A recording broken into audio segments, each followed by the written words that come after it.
Hoxe temos con nós a Bernardo Penabade, tamén temos a Marcos, a Carlos.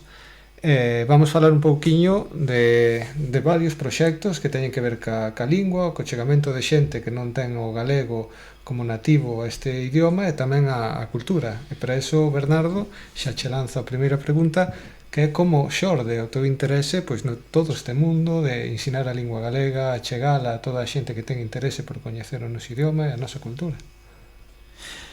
Entendo que a pregunta é como xorde o interese por ensinar a neofalantes.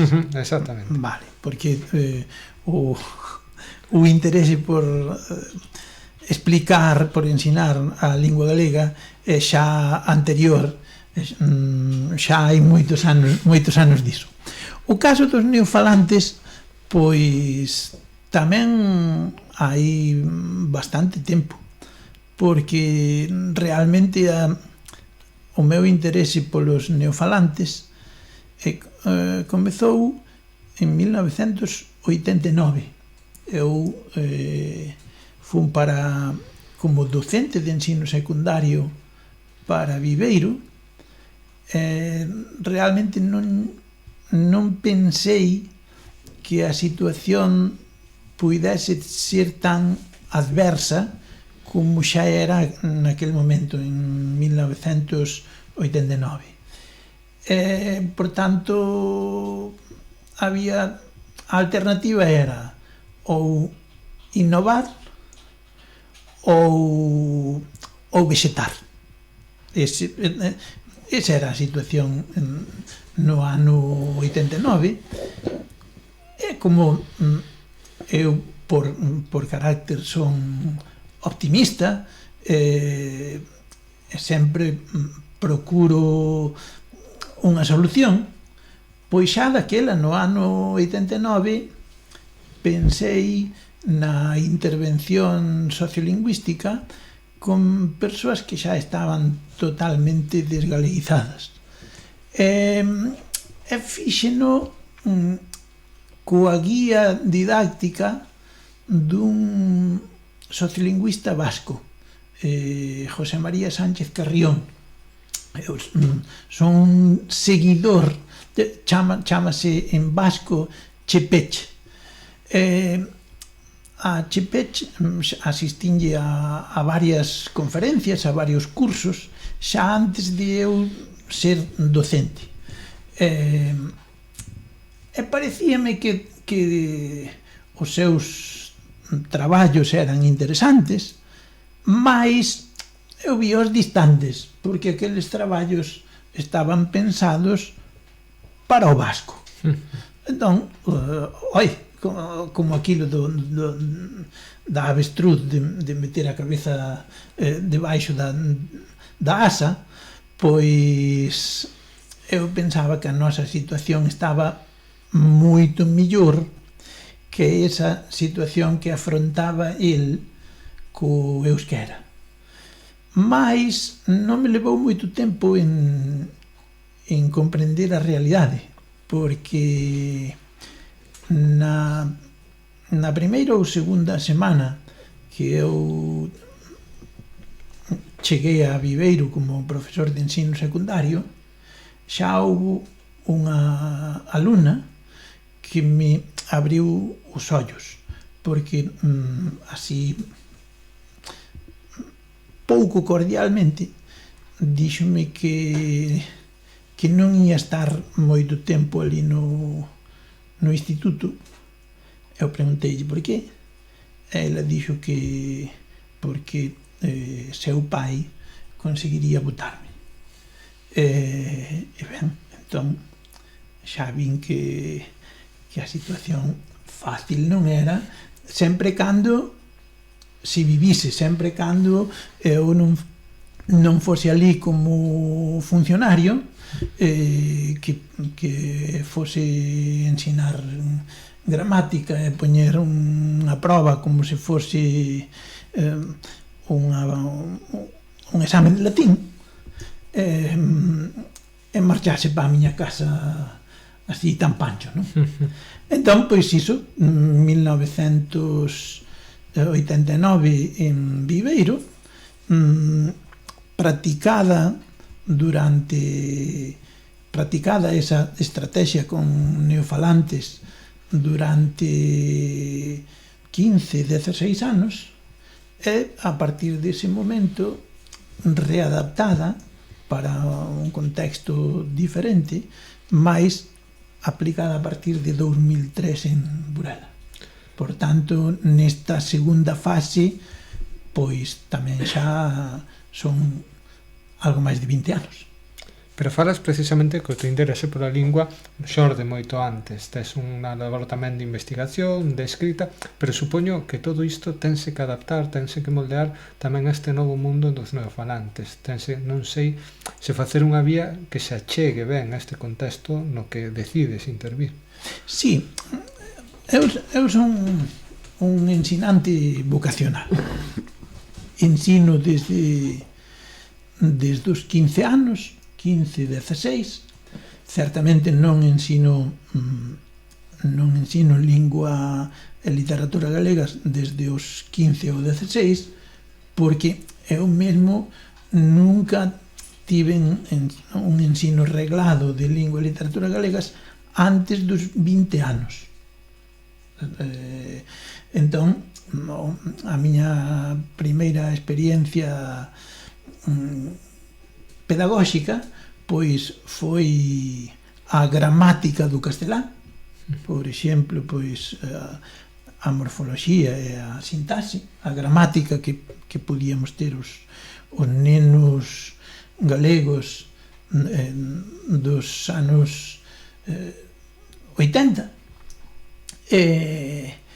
Esa foi unha experiencia, a experiencia de ensinar matemáticas, aqueles problemas das idades.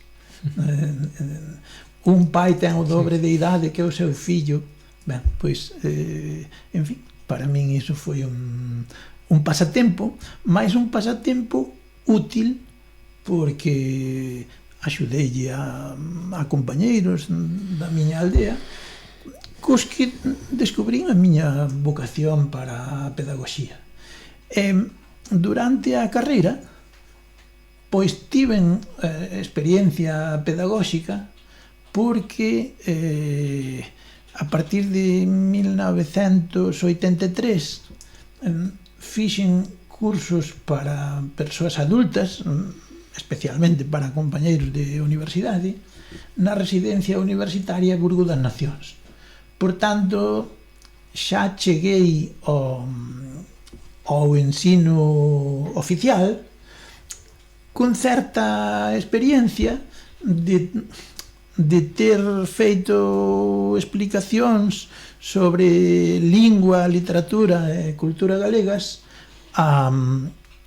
non a alumnos oficiais, mas en cursos aos que asistes por libre disposición. Como estamos agora aquí neste programa, que é xustamente o máis gratificante da pedagogía, claro. Certamente, despois de ter participado ali na residencia universitaria durante varios cursos consecutivos nesas aulas de lingua e literatura galegas, chegar ao ensino nun instituto e descubrir outro panorama tan diferente foi chocante. Foi un comezo dunha bofetada ben posta. E non sei, nesta escola de neofalantes, cales son as necesidades que ti observas, as necesidades que che fan dar ese paso adiante e decir que este proxecto realmente é necesario na sociedade galega? Home, xa no final do século XX xa estábamos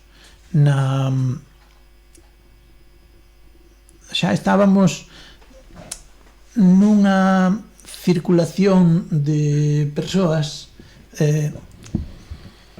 no sentido de para dentro. Isto é, a nosa sociedade sempre viviu o plurilingüismo, claro, mas vivímolo na proxección para fora. Nós fomos emigrantes. Mas aí desde 1978, ao menos na Mariña, xa comezou a haber inmigrantes. Ben, esa é unha motivación. Mas outra, pois falábamos dese ensino en Viveiro. Viveiro pois é aínda hoxe, daquela tal vez ao mellor un pouquiño máis exagerado, unha Coruña en pequeniño, mais unha Coruña, esa Coruña das elites. A ver, a Coruña é unha cidade ben universal, é ben bonita, é mesmo ben acolledora, mas hai unha elite coruñesa que é así provinciana, e que ten pois certa alerxia ao uso do idioma galego. Ben, pois ese Viveiro, esa sociedade galega nese momento estaba así. Entón era necesario pois facer unha didáctica específica para persoas que, en fin, que non recibiron a lingua galega na infancia, que podían estar nun ambiente galegófono da primeira xeración, da segunda xeración, dos pais, dos avós, sí, mas moitos deles eran a primeira xeración do corte, a primeira xeración do punto final.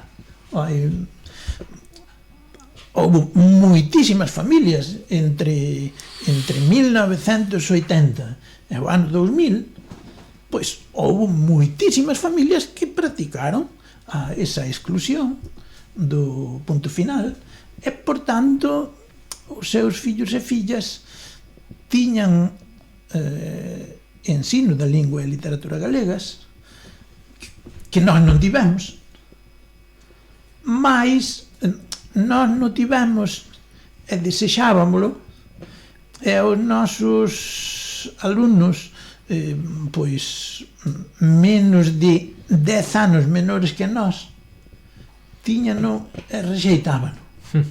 Entón, obviamente, se tes un pouco de amor pola profesión, pois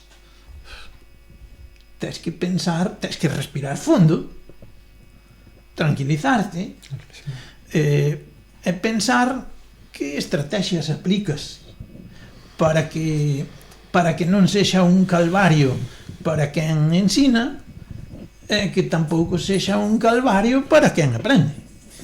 Porque estamos falando dunha situación complexa de unhas persoas que van tentar ensinar algo que os aprendices non aprezan. De feito, neste senso, eu supoño que ten que ser diferente ensinar a alumnos que se atopan, pois, digamos, nunha asignatura nos seus estudos e grados a persoas que igual se achegan con interese pero teñen certos medos. Non sei se ti nese momento te decatache de que existían outras necesidades, quizáis o medo a non falar ben o galego, o medo a ser o único no grupo de pares, de amigos ou da familia que non fala galego. Cales foron esas necesidades especiais, digamos, que atopache entre esa xente que se acercaba naquel momento? Vamos ver, aínda hoxe, fíxate, a historia da didáctica da lingua e a literatura galegas no ensino primario e secundario é recente. Entrou a contagotas a partir de 1978. Por tanto, a tradición educativa parece que está de sempre, pero non. É ben curta. Pois entre eses inicios e hoxe hai unha hai unhas constantes que apenas variaron nada. A pesar de que o contexto é ben diferente. Fíxate, nun primeiro momento non se podía facer outra cousa que non fose un ensino de gramática e literatura. Se queres, con algunhas pinceladas de cultura. Mas había que facelo desde unha focaxe expositiva, como o farías dunha lingua estranxeira. Ben, foi moi socorrido no noso caso, pois aquel ensino absurdo co que aprendemos as linguas estranxeiras. Eu vin exames de lingua e literatura galegas en que había listas de palabras. Como listas de palabras eu aprendín o francés con listas de palabras. Ben? É un ensino teórico para cubrir unhas horas, para cubrir un expediente. No noso caso, pois, a parte positiva era que iso estaba recoñecido dentro do sistema e que cobrabas por facelo. Mas, vaya, Vocación. o económico non é a única motivación de alguén que sente amor por iso. Entón, a meta cal é? A meta é facer un ensino comunicativo. A meta é ensinar comunicación. E a comunicación implica gramática, implica literatura, implica cultura e implica modelos de uso. Nos anos 80, os modelos de uso había que crealos, porque non existían.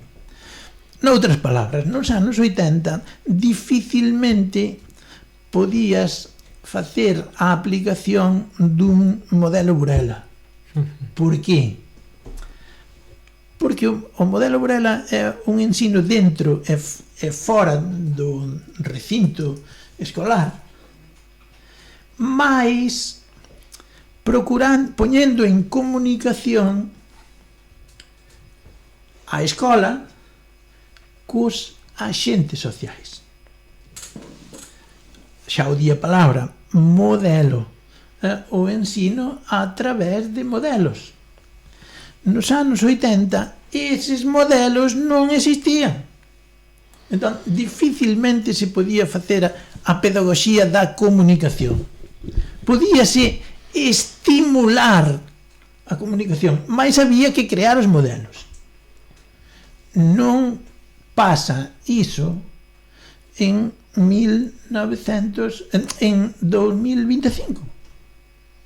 Porque en 2025 os modelos existen. Xa foron creados hai anos. Hai que recollelos e mostralos para que sirvan de estímulo para que se incremente o uso. Ben, pois naturalmente o ensino con neofalantes ten que ter como punto primeiro a focaxe comunicativa, a comunicación. Non se pode prescindir ao 100% da gramática, claro que non. Hai algunhas palabras, sustantivo ou adxetivo ou adverbio ou interrogación, interrogativa, ben, son conceptos básicos que axudan á comprensión.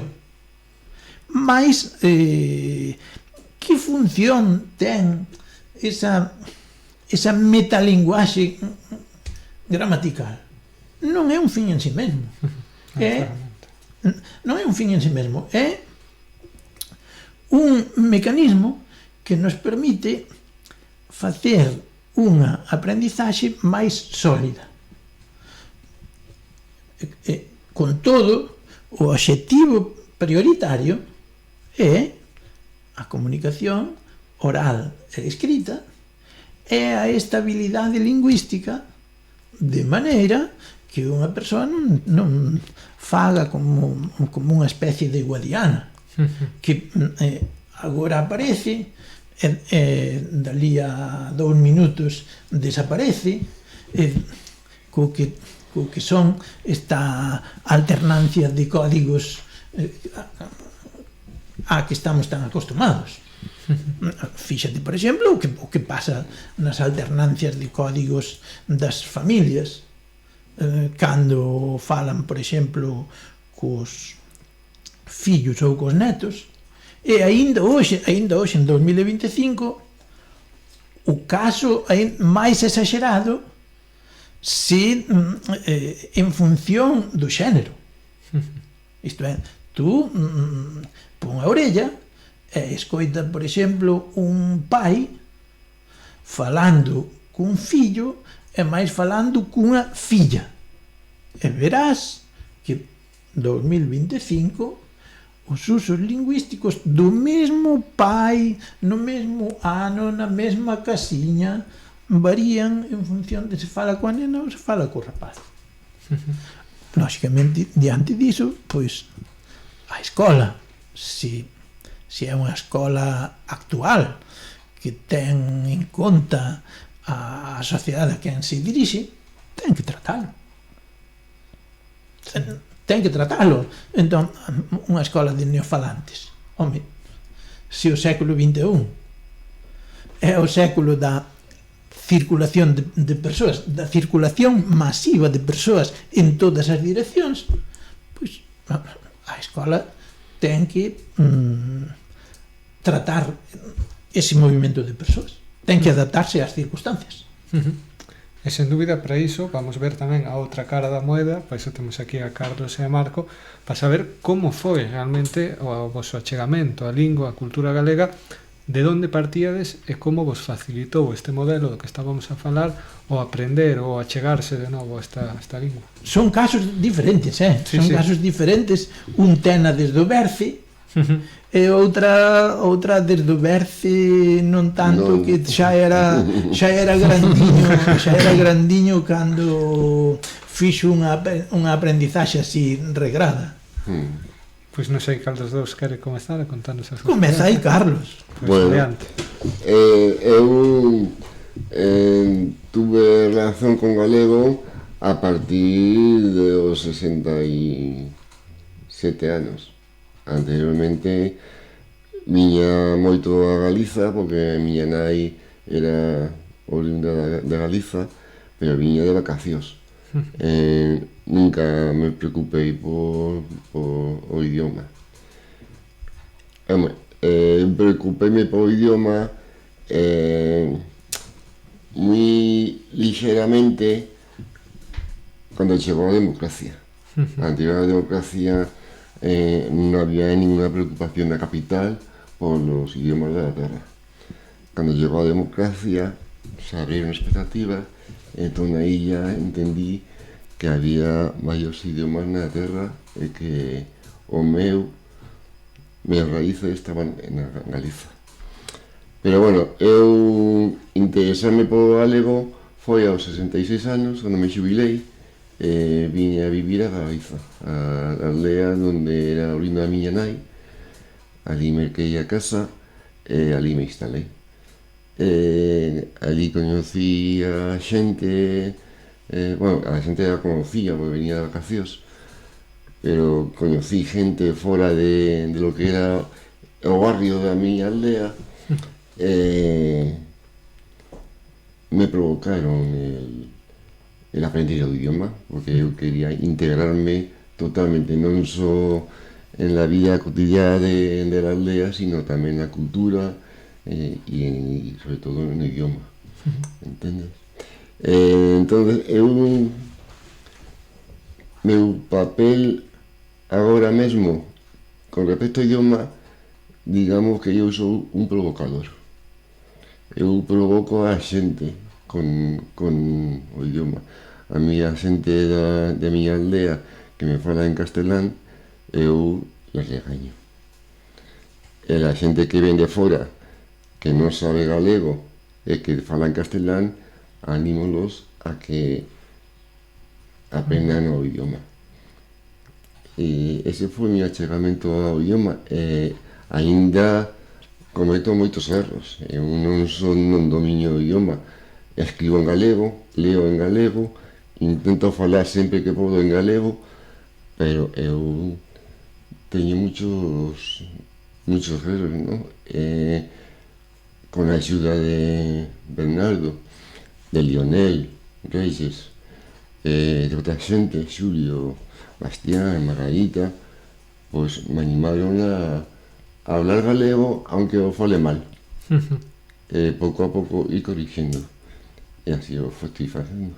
Non sei se algunha vez che pasou de alguén que se chegou a ti falante de galego e ao comprender que non ibas falar galego che falou en castelán e ti a devolverlle a resposta en galego, non sei cal é a cara ou a reacción que normalmente ten. Sí, ainda moita xente que coñece,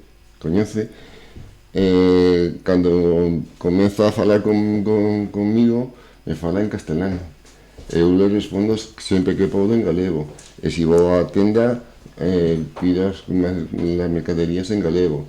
A xente, como sabe que sou de Madrid, me fala en castelán. Pero eu les falo en galego. Eu non les regaño por eso, non? Les provoco. Decir, tú me falas en castelán, eu te vou falar en galego, entende? E haciéndolo como remarcándolo, o sea, que se note que estoy falando galego, entendes? Gosto moito esa figura do provocador, realmente unha figura moi interesante. É que eu penso que ahora mesmo se necesita provocador, tanto en las escolas como en las familias, como en las reunións de veciños, actos culturais. Eu fai pouco estive en unha presentación con Carlos Paivo, en que todo o mundo falaba galego menos o delegado do goberno, que falou en castelán. Esas cosas a mí me fastidian, entendes? Entonces eu intento provocar.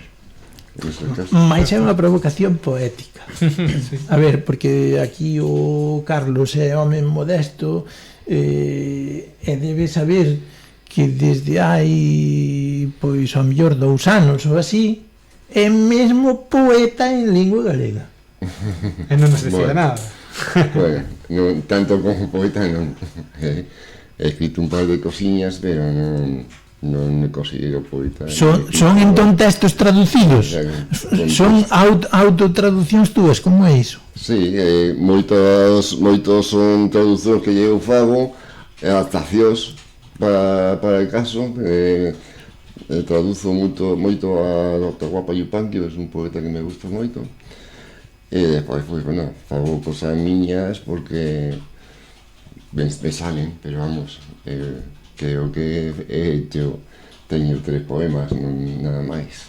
Bueno, se un berro da alma en galego é poesía en galego. Sí. Eso está claro.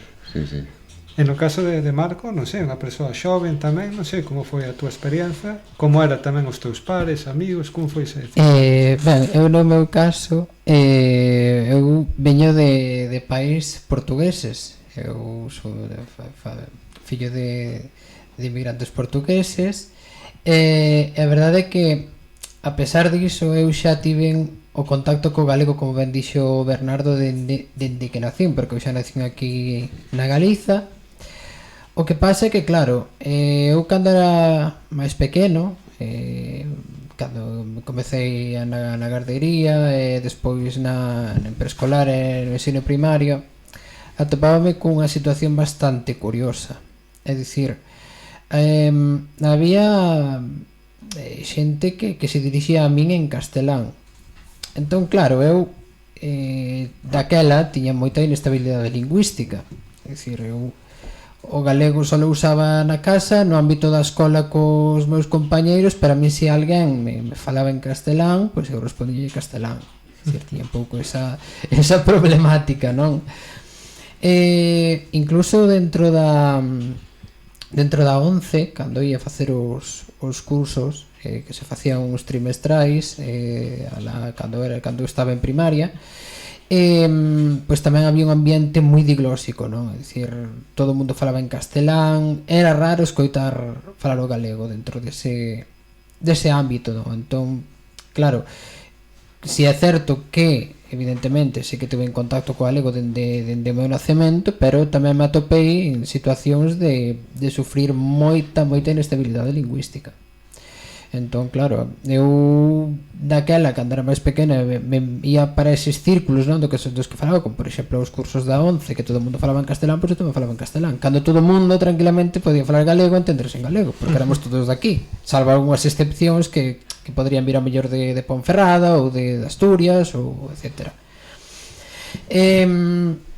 Claro, isto despois, anos despois, mudou, non? Eu en 2015 comecei a cursar o ciclo de Administración e Finanzas, o superior no Instituto Perdouro de Burela.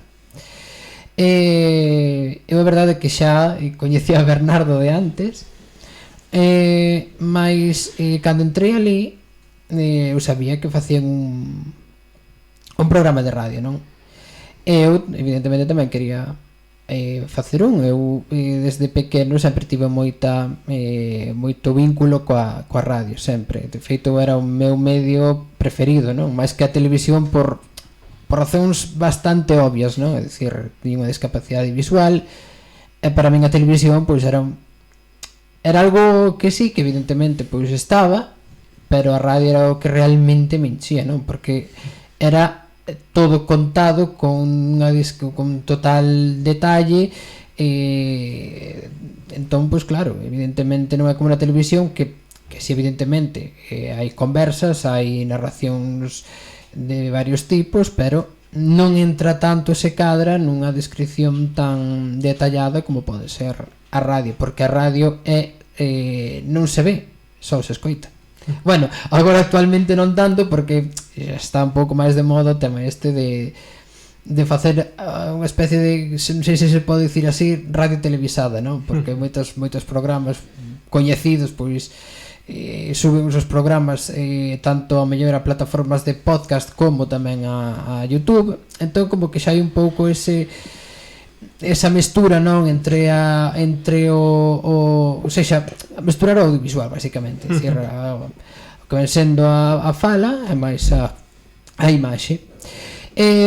Voltando ao 2015, claro, evidentemente pois me comecei a artellar un pouco xunto con Bernardo o que podría ser ese programa,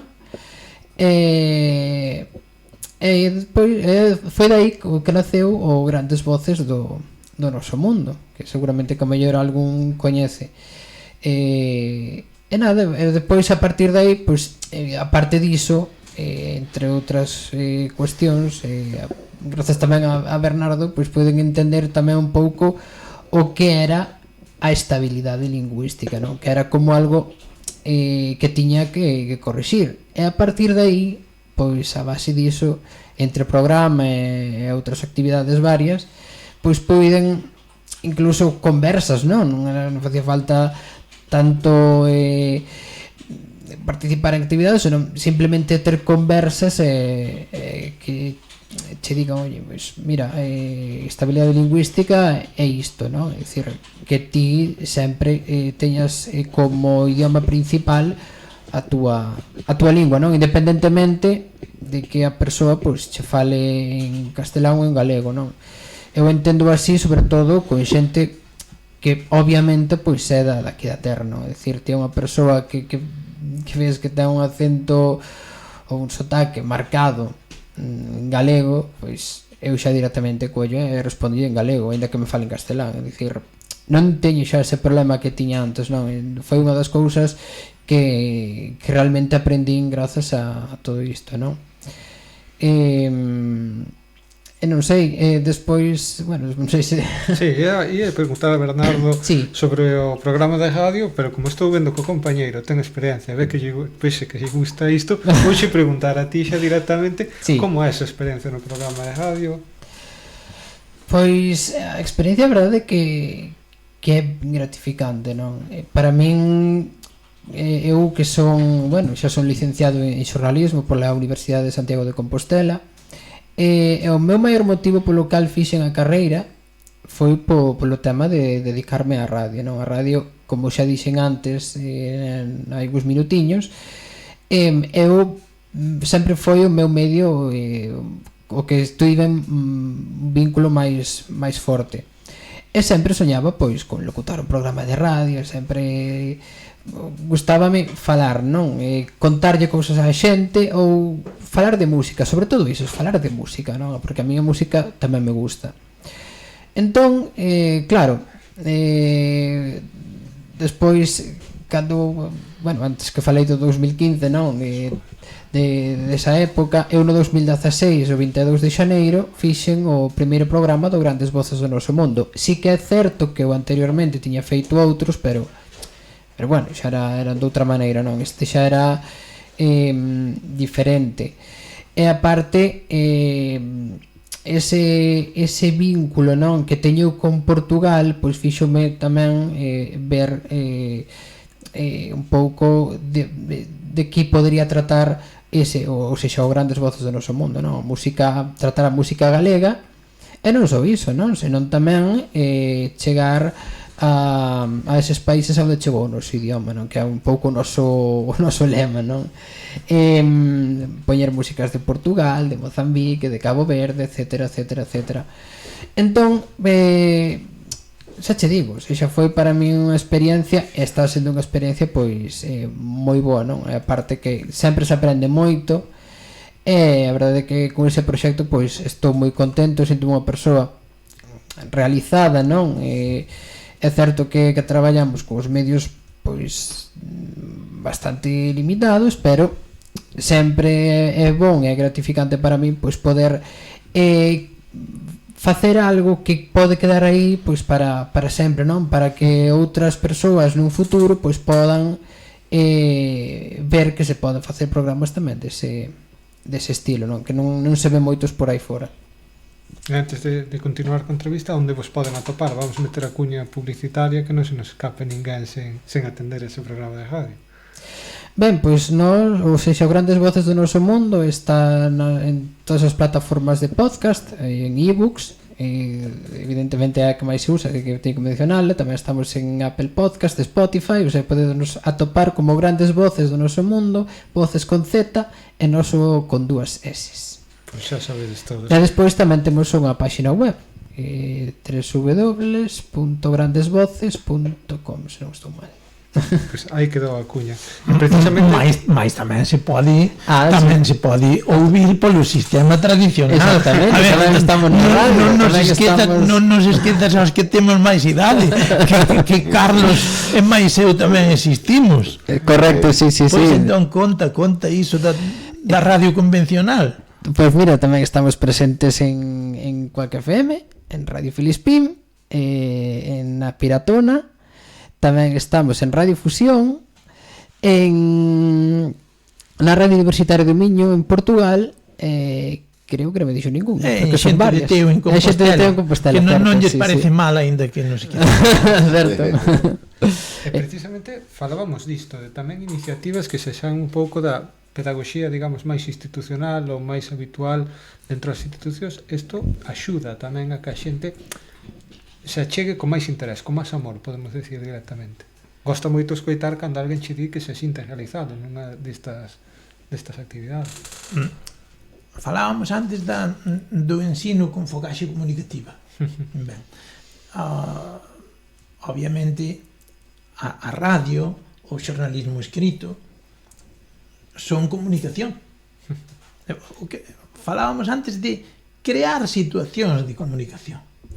A nosa experiencia, pois, parte do ano 2012, El chegou efectivamente en 2015, tivo un proceso de adaptación, como é lógico, ten unha particularidade moi específica que xustificaba que non participase na programación que nós tiñamos andando desde uns anos antes, desde o primeiro día. Non, claro que non. Foi necesario facer a súa adaptación e pasou, pois, setembro, outubro, novembro, decembro, parte de xaneiro, pois case 5 meses de adaptación ao medio. Por exemplo, pois houbo que facer houbo que deseñar o programa, houbo que aprender a facer os guións. Ben, iso é unha aprendizaxe que non se ve, mas o feito de que o programa xa emitise o número 404 esta semana pasada, dinos que moi mal non foi, porque, en fin, xa son case 10 anos en emisión constante. Os outros mozos e mozas están desde xaneiro de 2012.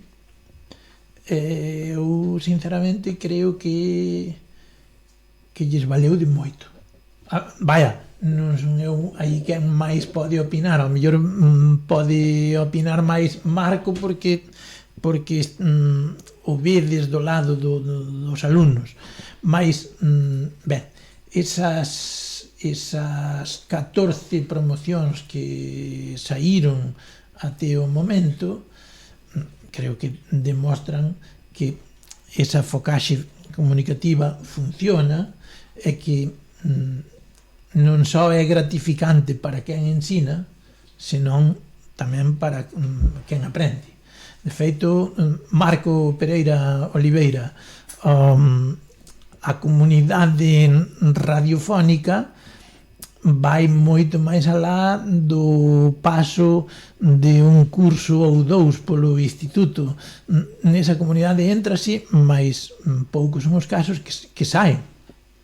Canta xente hai que están facendo estudos universitarios ou que xa os terminaron e continúan no grupo de comunicación interna e continúan asistindo aos nosos encontros anuais. Por exemplo, agora, pois, o próximo día 20 temos a nosa festa de fin de curso en que nos xuntamos para falar un pouco e para comer e beber algo.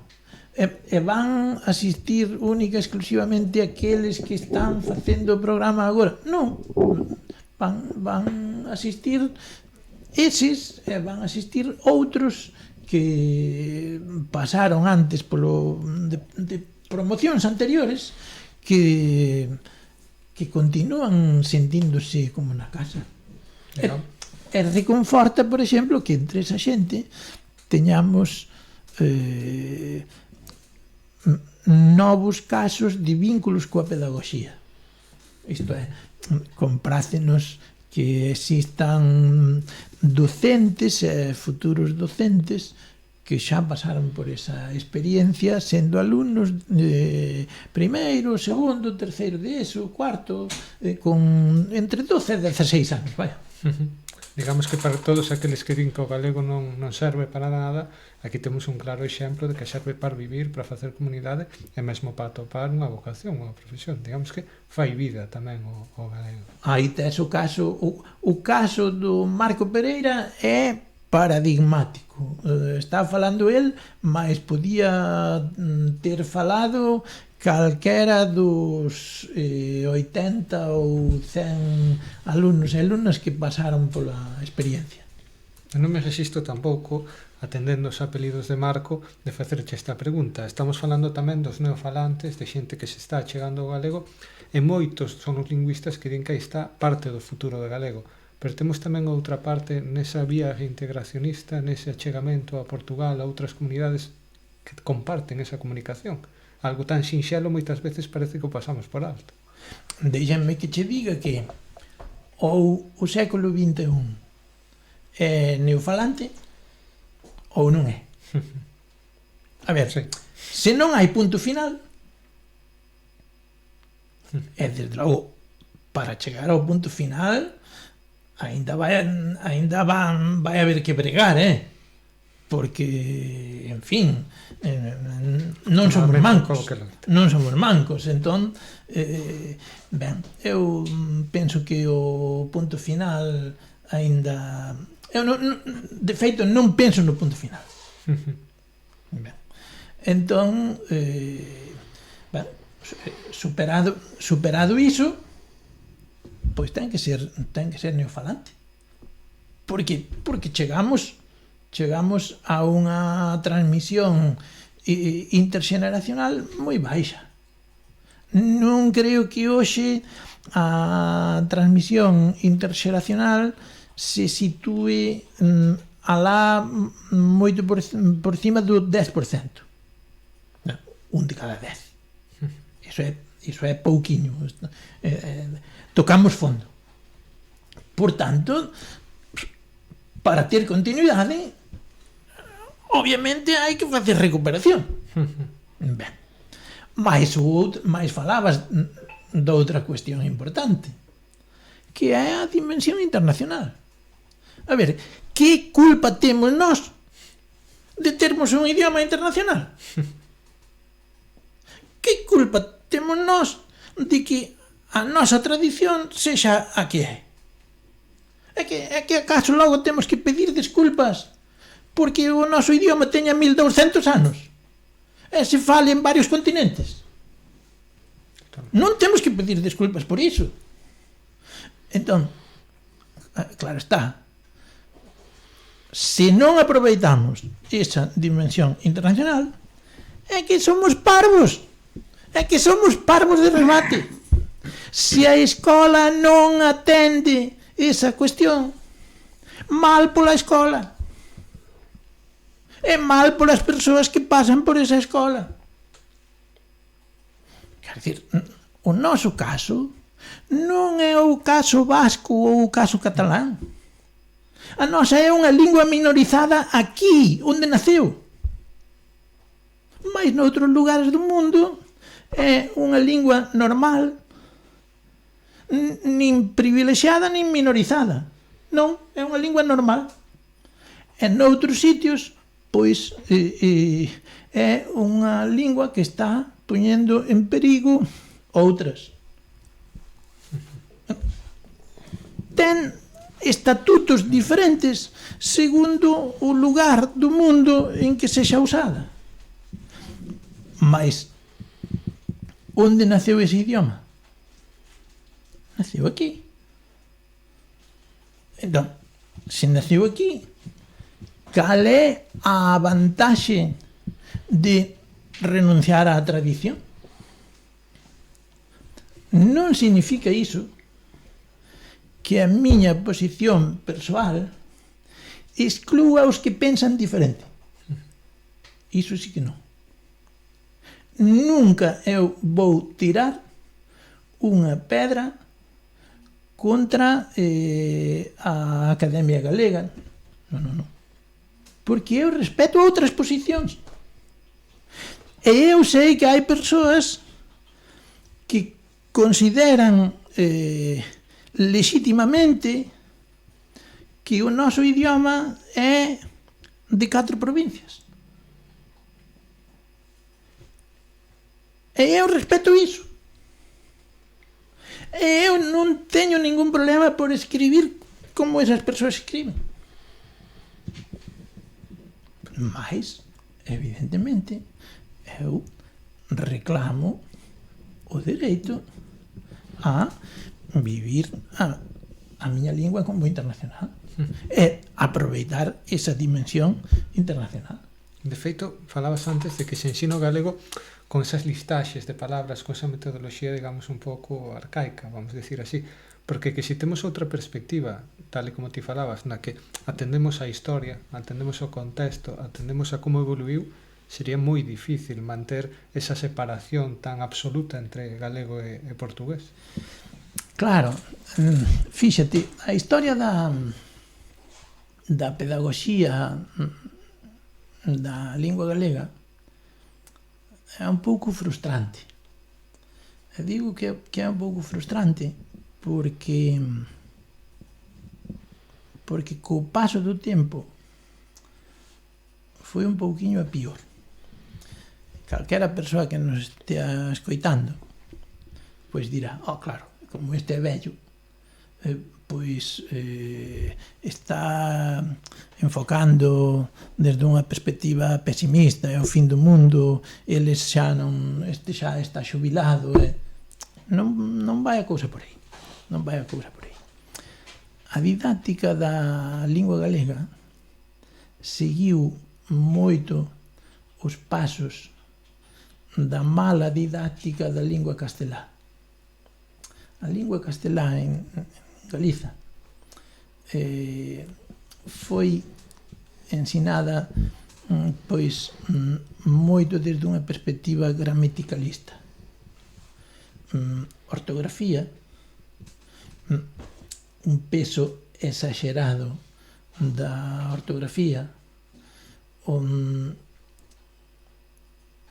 moita morfoloxía,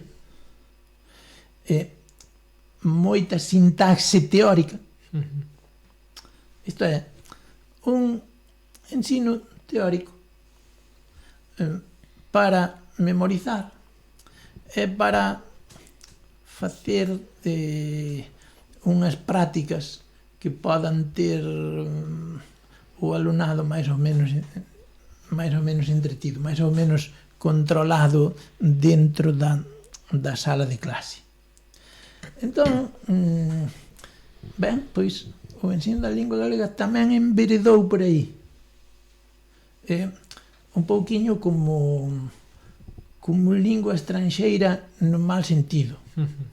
Porque, en fin, aínda estes días escoitamos un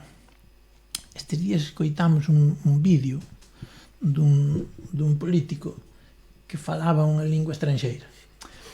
A ver, ese político, como outros políticos, recordade, por exemplo, pois a muller do presidente Aznar, cando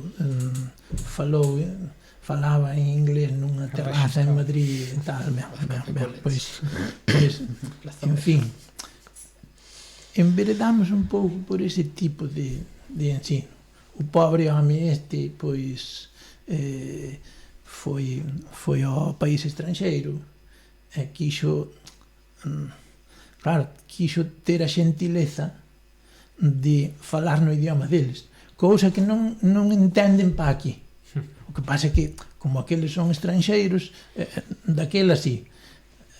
É claro, descubriuse aí ese grande problema etnocéntrico de que aprenden un idioma e non saen de aí. Pobriños de nós, se estamos atados a ese monolingüismo. Eu quería facer dos intervencións, unha con respecto ao que dice Bernardo, non? De que antes la enseñanza era memorizar, non te permitía razonar, pensar.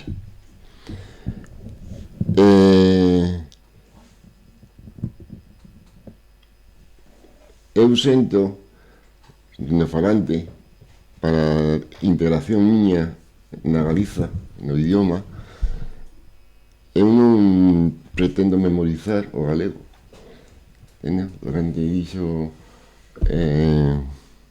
Marco, os que viñimos de fora tenemos diglosia, intentamos falar galego pero pensamos en castelán, o en vasco, o en belga, o en rumano, donde viñamos, non?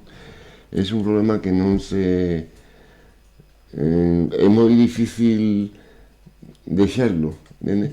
Por que? Porque moita xente quere falar galego aprendendo, memorizando as verbas, memorizando os verbos, etc. Non se preocupa de integrarse culturalmente. Eu penso que unha persoa que quera falar galego ten que aprender, entender e integrarse na cultura galega, na cultura do mar, na cultura da terra, na cultura das letras, da literatura. Eu descubrí moita xente que escribe en galego, nova, de actual, pero tamén moi clásica, entendes? La xente que pretenda falar galego sin integrarse na cultura, sin meterse na cultura, eu penso que nunca podrá falar galego. Como eu non podría falar francés se non entendese, se non hubiese leído pues, a autores franceses. Entonces, memorizar un idioma, desde o meu punto de vista, é imposible. Tens que meter na súa cultura. Non estarás queixándote dese curso da Escola de Arroxo que tivese esa metodoloxía memorística. Non. Porque no primeiro día eu creo que non tiveche que usar o bolígrafo e o papel. Eu creo que a primeira ferramenta pedagóxica... O teléfono. Como? O teléfono. Oye, pregúntalle por iso. A ver como é o primeiro día que use un teléfono en vez dun bolígrafo. Claro, o método que nos puso Donato foi gravarnos para escoitarnos e así autocorrexirnos e ver os erros, non? Moita xente pensa que fala ben galego pero non se escoita, entendes? Tens que escoitarte para saber os erros. Entón, un instrumento fundamental foi o teléfono, entendes? Porque escribir tamén tú te corrixes e tal, non? Pero escoitarte, eu cando escoito gracias miñas digo, quen es que o fala? Eu non me recoñezo na voz, e menos cando cometo erros. Eu penso que estou falando moi ben e cando oío, escoito a miña grabación digo, vaya patadas ao dicionario que he dado. Digamos que esa conexión máis directa do pensar, do que estabas falando, dese pensamento. A diglosia que temos. Agora espera que o poñemos nun apuro, que isto non estaba preparado. A ver se te lembras que foi o primeiro que liche nese curso da Escola de Arroxo. Con que fixache as prácticas de lectura para o teléfono móvil? Sí, recordo porque é dun autor que eu gustaba mucho, ¿no? Rivadulla, ¿entendes? Entonces o libro de vagabundos e ¿no? Rivadulla Corcón. Ben, ten un libro de relatos que liche de pé a pa. De pé a pa. Leímos, estudamos e analizamos e interpretamos. O sea, moi ben. Ese é o método. Fixemos audiolibro, Agora cando queira o Rivadulla Corcón editar o seu audiolibro, simplemente ten que entrar en contacto con nós, xa falamos de cachés e esas cousas. De feito, eu falao con Rivadulla por WhatsApp, entendes? Dile as grazas por tener ese libro publicado, porque nos sirveu moito no curso de neofalante de aquí de Arroxo, nos sirveu moito de vocabulario, de falar e de pensar en Galiza. Non sei que me dá que lles gusta máis esta metodoloxía que as listaxes de palabras. Coido que disfrutan un pouquiño máis con estes métodos, máis contacto co país e ca literatura. Non penses que aí o primeiro día, cando dixemos que non íamos utilizar papel, que había que coller os telemóveis e tal, non penses que se puxeron aí a aplaudir, non. Eu, falar, gravar. Non, eu falar non, mas iso foi durante... o primer día. Nin sequera o primeiro día, Sí. os primeiros minutos do primeiro Sí. día. Digamos que Perfecto. esa vergoña a hora de falar galego é unha das grandes barreiras, podemos falar, que Sí. cae pronto, cae. Sí, seña. cae. A ver, neste caso era fácil porque estaba aí o Carlos con unha actitude positiva, entón, pois nada, comezamos o curso cunha grabación que aínda agardamos. Realmente a primeira sesión foi unha entrevista que despois compartimos a través do noso grupo de WhatsApp. E falábamos preparando esta entrevista estes días previos tamén de casos de persoas que chegan, inmigrantes, chegan ao país. En moitos casos atopámonos con xente que parece que ve iso como un perigo para o idioma, un perigo para a cultura, pero a túa experiencia é exactamente toda a contraria. Se o sistema funciona,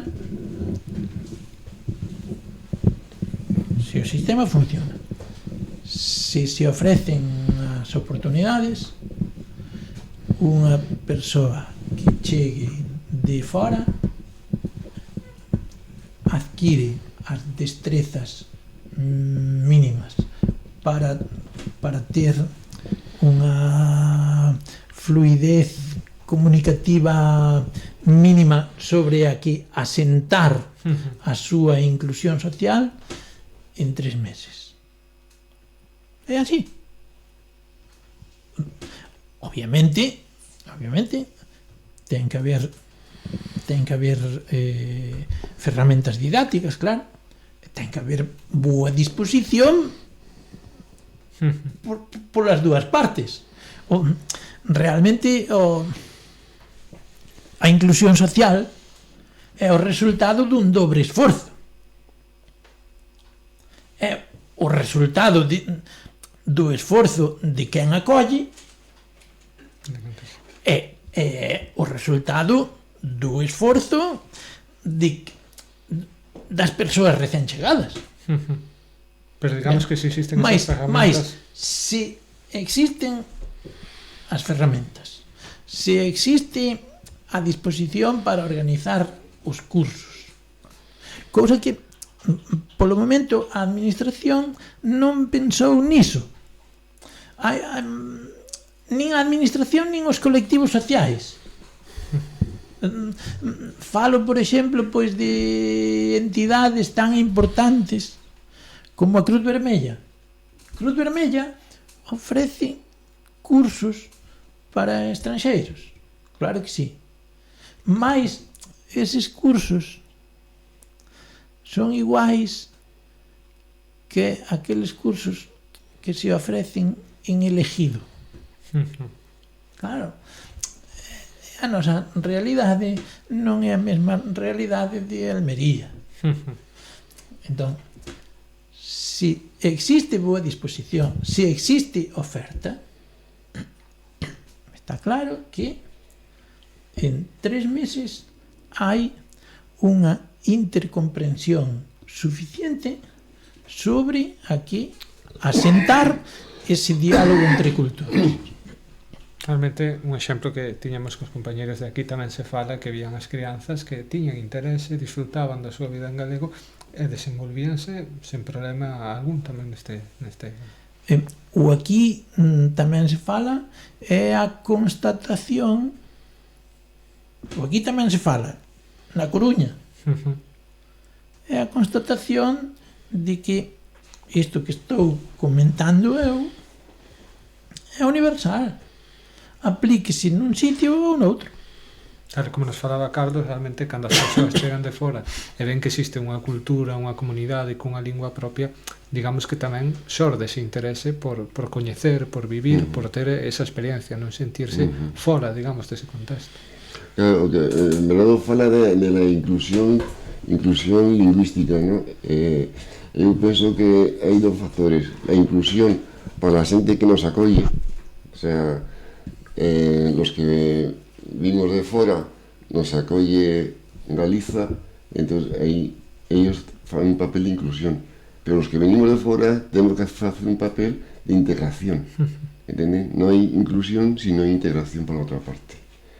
Eu penso que os poderes políticos, non culturais, os políticos, sobre todo, non ten voluntade inclusiva. Se tiviesen voluntade inclusiva, había máis orzamentos en culturais, de ensino, desto, non?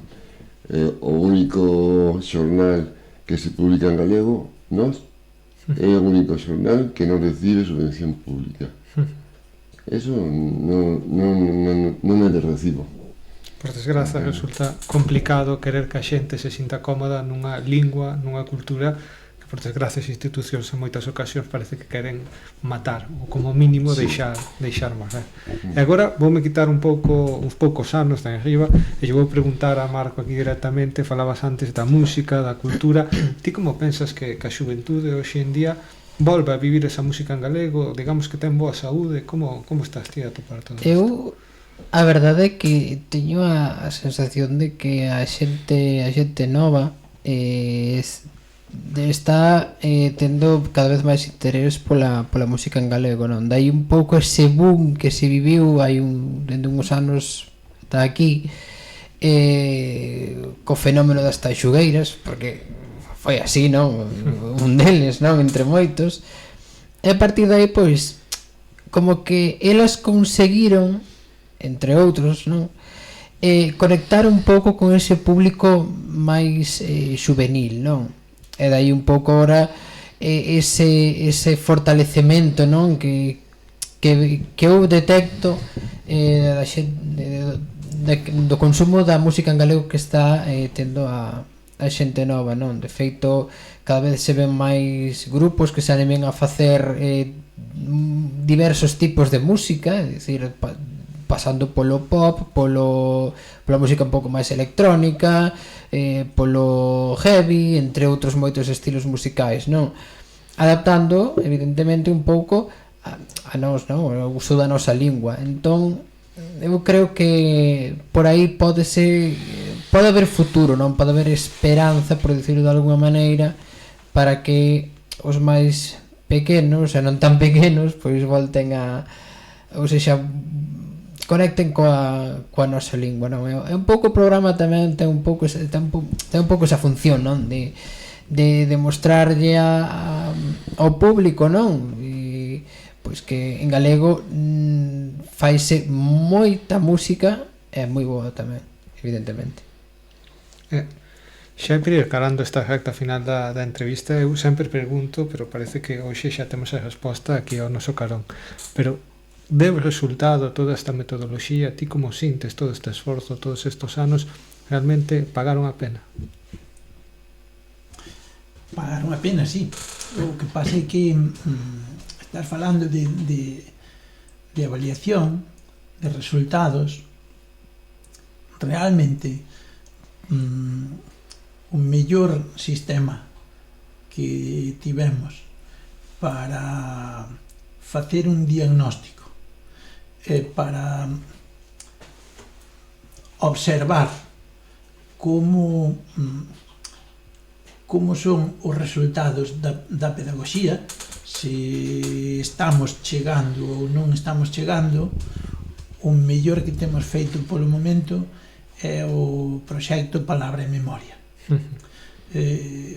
Proxecto Palabra e Memoria, con ese nome, témolo desde 2009, mais estamos traballando nel xa desde 1997. Permítenos justamente iso, ver, planificar actividades, planificar a actuación educativa e comprobar cal é o nivel de recepción. Nese sentido, permíteme que che comente que os resultados, a chegada desa mensaxe, pois é alentadora. Os resultados que nós manexamos a través do estudo por agora de 80.000 familias repartidas por 200 concellos da nosa xeografía, pois fálanos dun incremento do 5% nestes 25 anos do século XXI.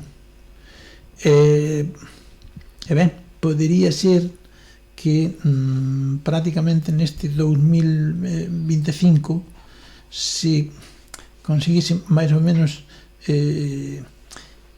chegar á mesma cota que todos os anos anteriores xuntos.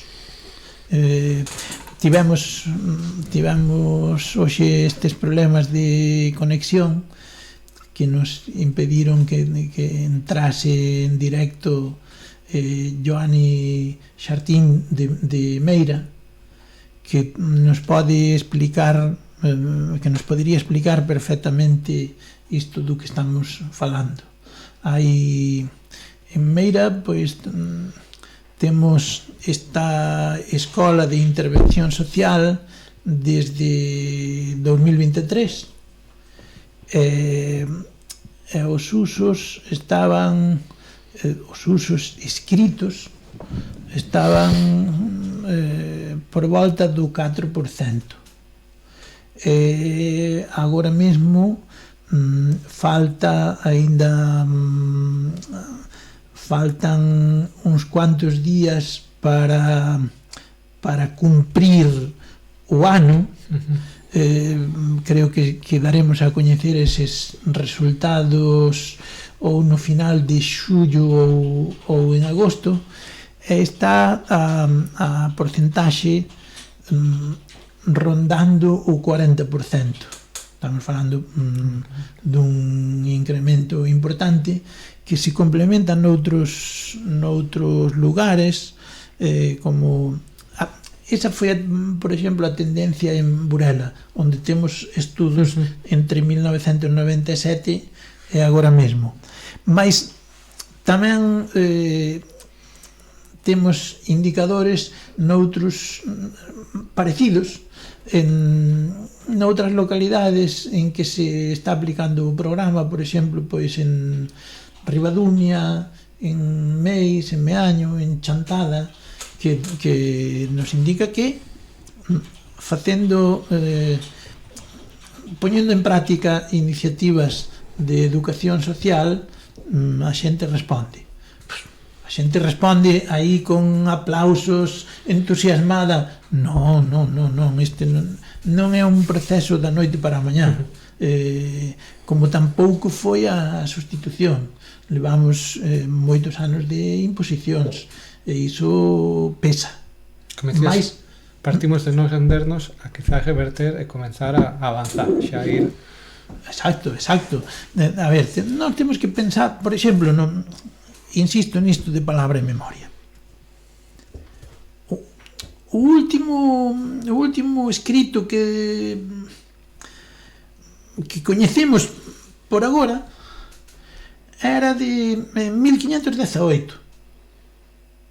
1518, unha muller nobre pois encargou o seu epitafio. Ben? Ese epitafio pois foi escrito en galego. A partir de aí, pois houve ese silencio provocado pola imposición. Vale, houve a inscripción a Rosalía de Castro. Sí, mas é literatura. É un referente. A sociedade civil non deu ese paso antes do século XX. E a sociedade civil nen sequera prácticamente deu ese paso antes de 1936. temos localizado, antes de 1936, temos localizados apenas 2 epitafios escritos en lingua galega. Un de 1924 e outro de 1934. Iso non é nada, é 0%. Nese sentido, pois, estábamos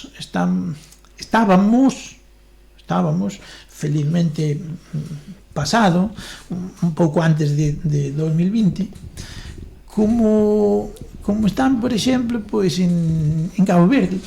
Hai uns meses tivemos a oportunidade de estar ali en Cabo Verde e tamén consultamos este aspecto, a ver que pasaba ali. Entón, non enterro en Cabo Verde, todo o mundo fala en caboverdiano. Todo o mundo fala en caboverdiano. Mais, nun cemiterio, as lápidas non están en caboverdiano. Porque existe esa situación de sustitución lingüística, esa situación de desequilibrio que tamén coñecemos nós, porque niso somos especialistas, por desgracia. Pero existe futuro para a lingua, existe futuro para todas estas xeracións que se achegan de nova lingua. Temos que ser tamén optimistas con razón, digamos, con motivos de peso. Evidentemente, tú escoitache aí a intervención por de Marco Pereira Oliveira. Temos os exemplos ben cerca.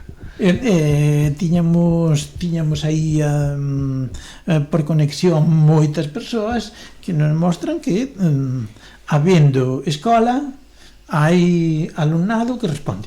Pois se che parece, Bernardo, vamos a dar a palabra para que nos digan, para que animen a outra xente a seguir ese camiño que eles tamén iniciar. Vale. Oiche, non esquezas poñer nun apuro o Carlos a ver se nos recita uns versos aí da súa autoría. Eu encantado. Oiche, iso sería xa o broche de ouro do final. Antes que responda o outro, antes que... E che decir eu, vamos a dar a Marco primeiro a palabra para que vai pensando tamén Carlos, a ver se se anima. Ben, pois eu dende aquí pois quero animar a todas e a todos que usen o noso idioma, sexa onde sexa, independentemente da situación, do que sexa, pero usado sempre porque é unha lingua moi bonita, é unha lingua internacional que nos conecta tamén con outros lugares do mundo, pode ser Portugal e outros países lusófonos. Así que falar de galego que non custa. Moi ben. Penso que temos aquí tamén xa un profesional da radio, Total, absolutamente. A ver. E bueno, penso que se vai animar tamén Carlos a su mensaxe, lernos. Sí, vou ler un poema, como ia dicindo, o poema é de Luis Chapela Bermúdez. Quero ler este poema por la situación que están a vivir na Gaza. O poema di así: os nenos e as nenas de Gaza xogan entre ruínas onde as bonecas non teñen cabeza, onde os debuxos colgan calcinados nas paredes dun fogar que xa non é. Aprenden a contar non con pedras ni con lápis, senón con estalos de morte. 1, 2, 3, misiles no ceo. Teñen medo, pero non o din. Teñen fame, pero xa non choran. Teñen nomes que non sairán nos xornais. E mentres un só neno o nena durma sobre sangre e fume, non haberá paz para os que miran e calan. Sin dúbida, penso que... Podemos aplaudir, sin ¿no? dúbida alguna. Sí, podemos aplaudir a Luis Chapela por la sensibilidade que mostra con este poema, ¿no? De Gaza, sobre Gaza. E ben, animar a xente falar galego. Eu, por suposto, dou todo o meu apoio a xente que vimos de fora e que queremos falar galego. Penso que é necesario. Eu, se vou a Francia, teño que saber hablar francés, e se non teño que tirar o diccionario. O que veña de fora, que sepa falar galego, e se non que tire diccionario. Si falamos ben, si falamos mal, xa nos corregirán. E si tenemos que preguntar, preguntaremos. O galego é necesario en a terra. E tamén voulle preguntar daquela agora a Bernardo, xa que estamos ahora transmitindo, que nos faga un pequeno resumo de como viu esta entrevista, como viu este feedback que ten tamén ca xente que está ao outro lado, que tamén é a que aprende, que digamos que ten tamén ese test que che di a ti si isto está a ir para diante. Estou contento de que se recuperase a conexión, máis triste por moitas persoas que ían entrar a falar con nós desde as súas casas e que nos permitirían ver por dentro esta estrategia educativa de coral, porque é unha estrategia educativa en que participan persoas de diferentes idades e de moi diferentes procedencias. Mais, en fin, o futuro comeza xa e en calquera momento poderemos facer a iniciativa tal como a tiñamos planificado. Non, iso témolo que mirar, non? Temos que facer outra cousa porque, bueno, aproveito tamén para eses 4 ou 5 espectadores que temos neste momento, que non temos máis, para comentarlles que o problema foi un problema técnico e foi un problema da plataforma StreamYard, non? Que non funcionaba, estaba caída e acaba de recuperarse un pouquiño, por iso acabamos de conectar agora, evidentemente xa con moitísima menos xente, pero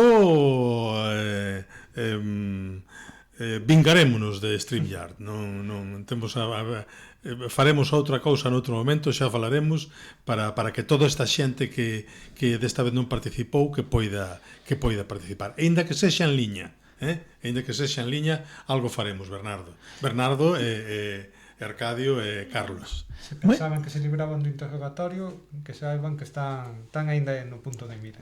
Unha cuestión fundamental: estamos vos infinitamente agradecidos. Un placer enorme, de verdade. De verdade. Temos algúns comentarios de cando non saía a emisión. Lucía Burela non sei en directo entrevista, Natalia Cea tamén comentou tamén algunha persoa desde Brasil como é Cristian Sales, que pena non poder asistir daqui do Río de Xaneiro a entrevista co mestre Bernardo, sinto falta das nosas conversas, preciso voltar a Burela. Eu fun Pois ten en Burela, como sempre, ten a súa casa coas portas abertas, e esperámoslos outra vez. Moi ben. Da mesma maneira que confiamos en pasar o Atlántico para encontralos ali no Río de Xaneiro. Xa tivemos o prazer de facer de anfitrións pola Mariña. Moi ben. Pois é unha lástima o que sucedeu hoxe, a primeira vez na nosa historia que nos sucede que non podemos emitir en directo por un problema totalmente alleo a nosa vontade e incluso o noso precario equipo técnico. Desta vez non nos fallou o equipo, se fallara o equipo noso xa buscaríamos como solucionalo, como pasou da última vez e se solucionou no último momento. Foi a plataforma StreamYard que caíu, pero buscaremos xeito de compensar. Moi ben. Bueno, finalizamos entón, veña. Obrigado a todos. Chao. Chao. Chao, obrigado.